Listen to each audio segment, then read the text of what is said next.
विभिन्न राज्यों विभिन्न जिलों का प्रगति यात्रा कर रहे हैं और हर जिले में जाकर कुछ तोहफे दे रहे हैं। और पिछले दिनों में भी इन्होंने समाधान यात्रा किया था और हम लोगों ने उनके समक्ष कुछ इस इलाके की समस्याओं को रखा था।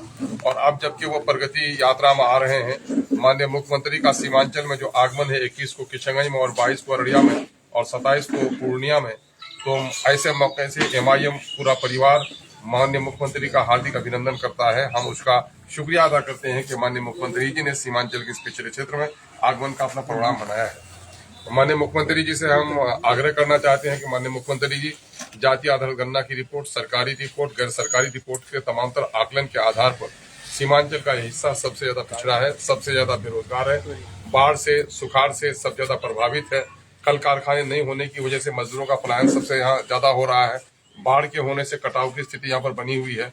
इसलिए माननीय मुख्यमंत्री जी, आपके आगमन के मौके से हम लोग चाहते हैं कि हमारी प्रगति किन चीजों से हो सकती है उसकी ओर आपका ध्यान आकृष्ट करना चाहते हैं। सबसे पहला मसला तो ये है कि यहाँ घनी नदियां हैं और घनी नदियों पर पुल नहीं है, इसलिए डोक, कनकई, परमान, बकड़ा जैसी नदियों में हर एक 5 किलोमीटर पर पुल का निर्माण कराया जाए। महानंदा के हर एक 10 किलोमीटर का पुल का निर्माण कराया जाए। आपने हमें महानंदा के लिए एक पुल दिया है कानकी में, उसके लिए हम धन्यवाद करते हैं, लेकिन कुट्टी घाट पर भी पुल बनना चाहिए। खाड़ी और खरखड़ी घाट में भी डोक में पुल के निर्माण की आवश्यकता है। निसंदरा और मटियारी में भी कनकई में पुल का निर्माण होना चाहिए। दल्ले गांव में पुल लटक रहा है, उस पुल के अधूरे निर्माण का काम पूरा होना चाहिए। इसी तरह से पूर्णिया जिला के दास नदी में, कनकई नदी में, सिमल बारी घाट में पुल के निर्माण की अत्यंत आवश्यकता है। और परमान नदी में भी कम से कम 3 से 4 जगहों पर बलवा घाट में, रसेली घाट में पुल के निर्माण की आवश्यकता है और इसका निर्माण जरूर आप कराएं। साथ ही आपसे मेरा निवेदन यह है कि बिहार में एक लंबे अरसे से प्रशासनिक सुधार का काम नहीं हुआ है। कहीं 5 पंचायतों का ब्लॉक है और कहीं 25 पंचायतों का ब्लॉक है। और हमारे किशनगंज जिला में और पूर्णिया में नए ब्लॉक बनाने की नितांत आवश्यकता है। इसलिए किशनगंज में पहाड़कट्टा को, कुआखाली को, हजरतगंज कन्हियाबाड़ी को नया आप प्रखंड का ऐलान कीजिए और साथ ही आप प्रखंड का ऐलान कीजिए। ये सब डिवीजन का जो पिछले दिनों से मुतालबा है कि ठाकुरगंज को सब डिवीजन बनाइए और आप सब डिवीजन बनाइए बहादुरगंज को, ये सब डिवीजन बनाने का ऐलान करिए। और अमोर पैसा अंतर्गत आपका पहले से प्रस्तावित है बड़ा ईदगाह को और मधगवा को प्रखंड बनाने का ऐलान कीजिए। काफी कठिनाई लोगों को हो रही है। अब इस वक्त हमारे यहाँ 60-70 किलोमीटर की दूरी पर डिग्री कॉलेज है। आप कहते हैं बेटी पढ़ाओ बेटी बचाओ, बेटियां 70 किलोमीटर दूर कैसे जाएंगी?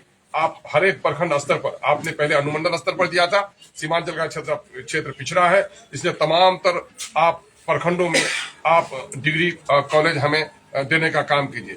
कटिहार में आबादपुर को ब्लॉक बनाइए। एक बहुत बड़ी बात है, आपने काम किया है, हमारे लिए हम साधुवाद देते हैं कि आपने चमनों की दबागत कराने के लिए, धुलाई करने के लिए यूनिट सैंक्शन किया है। जैसी कि सूचना अभी मिली है कि आप किशनगंज में दे रहे हैं, लेकिन उसकी जो प्रोसेसिंग है और मैन्युफैक्चरिंग होनी है उसके लिए आपने दूसरे जिला में उसको आमंत्रित कर दिया है। किशनगंज के लोगों की तरफ से मुतालबा है कि हमारे यहाँ कोई कल कारखाना नहीं है, चमड़े की धुलाई भी होनी चाहिए, सफाई भी होनी यही चाहिए और मैन्युफैक्चरिंग की भी यूनिट यहीं पर आप लगाएं ताकि हमारे लोगों को रोजगार मिल सके। हम आपसे ये भी आग्रह करते हैं कि BEd कॉलेज हमारे यहाँ नहीं है, हमारे यहाँ BEd कॉलेज की स्थापना किया जाए। और आपने ऐलान किया है कि तमाम तर जिलों में हम मेडिकल कॉलेज खुलवाएंगे। प्राइवेट मेडिकल कॉलेजों में लोगों का सही तौर पर उपचार नहीं हो पाता है और ये इलाका सबसे ज्यादा बीमार है। आपने पूर्णिया में मेडिकल कॉलेज दे दिया है, हम उसके लिए साधुवाद देते हैं, लेकिन किशनगंज में, अररिया में और कटिहार में अब तक गवर्नमेंट मेडिकल कॉलेज आपने नहीं दिया है।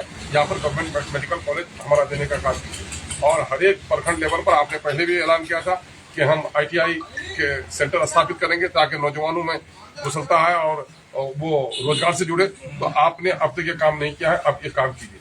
और साथ ही ये बात भी कहेंगे कि माननीय मुख्यमंत्री जी, इस वक्त पूरे देश का माइनॉरिटी आपकी तरफ टकटकी बांध कर देख रहा है। आपने माइनॉरिटी के लिए काम किया है, हम इनकार नहीं करते, लेकिन बीजेपी के साथ आप रहकर काम कर रहे हैं, कुछ मुश्किलें आपको हो रही होंगी, लेकिन आपसे गुजारिश है कि पूरे देश का मुसलमान चंद्रबाबू नायडू और आपको उम्मीद भरी नजरों से देख रहा है कि वक्त जो बिल 2024 है उसके आप समर्थन में हैं या उसके अपोज में हैं।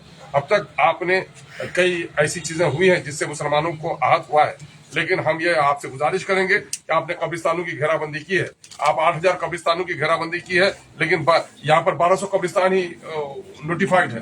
तो जो इस तरह से वक्फ बाई यूजर का मसला है, देश में बड़ी घटना हो रही है, तो इसलिए आप कम से कम वक्फ बिल 2024 को रोकवाने का काम कीजिए।